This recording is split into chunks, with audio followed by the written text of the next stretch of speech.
right, so today we're going to be doing a deep dive into something pretty fascinating, I think. We're going to be looking at the history of feminism and its impact on the family. Okay. And to guide us on this journey, we have Conrad Riker's book, The Feminist Assault on the Family. Right. And, a lot of you guys in the married red pill community, I think, are really interested in understanding kind of how we got to where we are today, especially when it comes to marriage and so you're sure. let's explore this together and see what we can uncover. Yeah. One of the things that's really interesting about this book is that Riker doesn't hold back. Yeah. He really challenges, I think, the traditional narrative and offers a perspective that often gets overlooked. Yeah. And he really gets into how the family structure has changed over time and the role that feminism has played in those changes. Absolutely. And you know what? He doesn't even shy away from using terms like red pill either. Right. And, speaking of which, for any listeners who might not be familiar with the term, the red pill is kind of a metaphor for seeing the world without the illusions that society often feeds us. Right.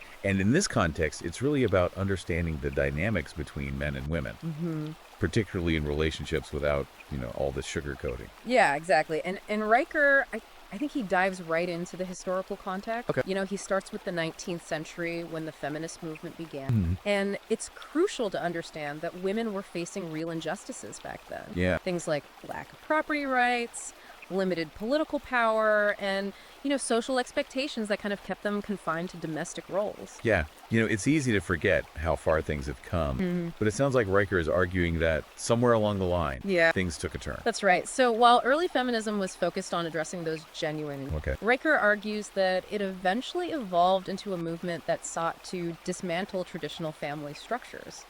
And he points to figures like Simone de Beauvoir, who argued that marriage and the nuclear family were inherently oppressive to women. So this is where the idea of this assault on the family comes in. Okay, so how did this shift happen? Well, where did things start to go in a direction that Riker considers an assault? Yeah, well, Riker highlights the emergence of the free love movement. Okay. And this was basically a rejection of traditional morality and sexual norms.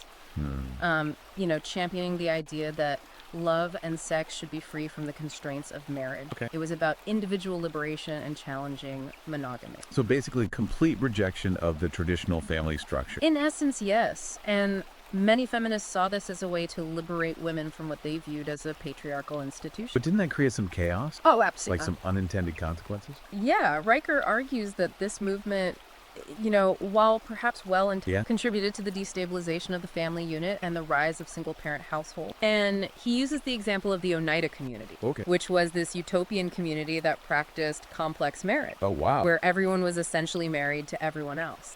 That sounds like a recipe for, complications, to say the least. It certainly was, and the community ultimately faced many internal challenges and eventually abandoned the practice. I think this idea of unintended consequences is something that resonates with a lot of people in the red pill community. Yeah. This sense that the traditional family structure has been weakened. Yes, and Riker's book really delves into that. He argues that this weakening of the family has led to various social issues, including the decline of fatherhood and the emotional toll on children raised in unstable environments. So we've laid out the historical backdrop here, but this is just the tip of the iceberg, right? Absolutely. Riker goes much deeper into how these early ideas have shaped modern relationships. Oh, yeah. He explores how the rejection of monogamy and the pathologizing of male desire, in his view, has impacted the dating landscape power dynamics between men and women, and even the rise of certain online communities. Now that's what I call a deep dive. Yeah. We're just getting started, though. Right. We'll unpack all of that and more as we continue our exploration of the feminist assault on the family. Stay tuned, because things are about to get really interesting. Oh, yeah. So, picking up where we left off, Riker really dives into how these shifts in societal views have impacted the dynamics between men and women today. Okay. And one of the most compelling aspects he tackles, I think, is this concept of the sexual marketplace. Now, for our listeners who aren't familiar with this term, can you break down what the sexual marketplace is and how it relates to Riker's argument? Sure. So the sexual marketplace is essentially the arena where men and women compete for romantic partners. Okay. Think of it like any other marketplace. There's supply-demand competition. Right. And Riker argues that radical feminist ideology, particularly the rejection of traditional gender roles and the demonization of male desire, has drastically shifted the power dynamics in this marketplace. So how has that shift played out in practical terms? Yeah. What are the real-world consequences that Riker highlights? Well, he points to several key developments. The rise of online dating apps, for example, has given women a much wider pool of potential partners to choose from. They can literally swipe through hundreds of profiles in minutes. Yeah. And this, combined with the hookup culture that's become so prevalent, has created an environment where men often feel like disposable commodities. Yeah, that makes sense. It's almost like the playing field has tilted in a way. Yeah. Creating a different set of challenges for men navigating the dating world. Exactly. And Riker doesn't shy away from discussing the darker side of this shift. Yeah. He explores the phenomenon of incels, or involuntarily celibate men, Right. who feel alienated and rejected in this new sexual landscape. This is a topic that often gets misrepresented in the media. Yeah. What's Riker's take on the incel phenomenon? Well, I think what's refreshing is that Riker doesn't demonize incels. He acknowledges the very real pain and frustration that these men are experiencing. And instead of resorting to, simplistic explanations or dismissing them as simply misogynistic, Right. he digs deeper into the societal factors that contribute to their struggle. Okay. And he argues that, we need to understand the root causes if we want to find solutions. That's a much more nuanced approach than we typically see. Yeah. What are some of those root causes that he identifies? Well, he links it back to the points we discussed earlier. Okay. The demonization of male desire, the shift in the sexual marketplace, the erosion of traditional masculinity. And he argues that these factors, combined with the pressures of modern society, create a sense of hopelessness and isolation for many men. It's interesting how he connects those seemingly disparate elements. It sounds like he's painting a picture of a system that's failing a certain segment of men. He is, and he doesn't stop there. Riker also delves into the impact of the #MeToo movement. Right. The #MeToo movement, a topic that's obviously generated a lot of debate. For sure. It's been a complex and controversial issue with both positive and negative aspects. Yeah. So how does Riker approach this sensitive topic? Well, he acknowledges the positive aspects of the movement. Okay. Bringing awareness to sexual harassment and abuse, empowering victims to speak out. However, he also points out some unintended consequences, arguing that the movement has created a climate of fear and suspicion around men. I think that's a concern. A lot of men share this fear of being falsely accused or judged unfairly. Exactly. And Riker explores the psychological toll that this climate can have on men, even when accusations are unfounded. Right. And he argues that the presumption of innocence has been eroded in some cases, and due process hasn't always been followed. Those are serious concerns. They are. It sounds like he's advocating for a more balanced approach to these issues. He's not denying the reality of sexual harassment or abuse, Right. but he's arguing for fairness and a more nuanced understanding of the dynamics at play. It's certainly a sensitive topic, one that requires, I think, careful consideration and open dialogue. Absolutely. And Riker doesn't shy away from the complexity. Okay. He also discusses how the #MeToo movement has in some ways made things more difficult for women in the workplace. Oh, so that seems counterintuitive. Well, he suggests that the climate of fear and distrust has led some men to avoid mentoring women or promoting them, fearing potential accusations.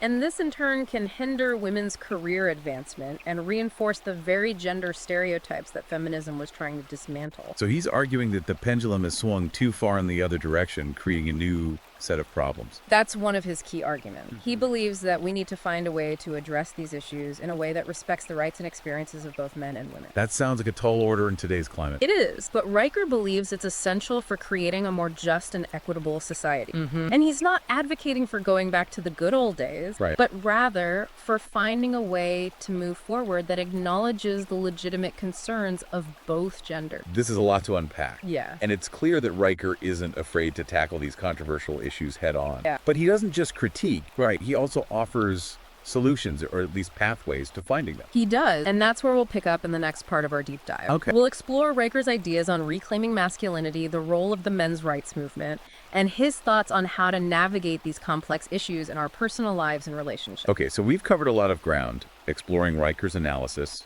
how feminism has impacted the family relationships and even like the very dynamics between men and women in today's society. But it's not all doom and gloom, right? No. He doesn't leave us hanging without some hope or direction. Absolutely. Riker isn't just about pointing out problems. He also offers some potential solutions, or at least pathways, to navigate these complex issues. Okay, so let's get into that. Yeah. What are some of the things he suggests for men who are feeling, lost or disillusioned in this current climate? Well, one of his key points is the importance of reclaiming masculinity. Okay. And now this doesn't mean reverting to some, outdated stereotypical version of manhood. Right. It's about embracing the positive aspects of masculinity, strength, courage, responsibility, leadership, traits that have been somewhat demonized in recent years. I think that resonates with a lot of guys, this idea that being a man has somehow become a bad thing. Exactly. Riker argues that we need to redefine what it means to be a man in the 21st century, embracing those traditional virtues while also adapting to the changing landscape of relationships and society as a whole. It's about finding that balance, that healthy expression of masculinity. Precisely. And he also talks about the importance of men supporting each other, forming strong bonds in communities where they can share their experiences and challenges. And he sees the men's rights movement as playing a vital role in this, advocating for men's issues and pushing back against what he sees as the dominance of feminist ideology. That makes sense. It's about having a space where men can openly discuss their concerns and work towards solutions. Yes, and part of that is understanding how we got here. Riker dives into the history of feminism, tracing its evolution from the early days of fighting for basic rights to what he sees as a more radical anti-family. And he believes that understanding this history is crucial for navigating the present. It's about connecting the dots, seeing how those early ideas have shaped the world we live in today. Exactly. And for those of you in the married red pill community, this historical context can be especially valuable as you examine your own relationships and the societal forces that have influenced them. Absolutely. And speaking of the married red pill community, you know, Riker doesn't shy away from addressing the concept of the red pill directly. What's his take on that? Well, he sees it as a metaphor for waking up to reality, for seeing the world without the illusions that society often feeds us. He acknowledges that this can be a painful process, but it's also an empowering one. It allows you to see things more clearly and make choices that are in your best interest. So it's about taking control of your own life, your own relationships, and your own destiny. Exactly. And Riker encourages men to take that red pill, to educate themselves, to question the narratives that they've been told, and to find their own path. It's about becoming more aware, more informed, and ultimately more empowered. Precisely. And he doesn't just offer abstract advice. He provides practical suggestions for men who want to improve their lives, their relationships, and their standing in the world.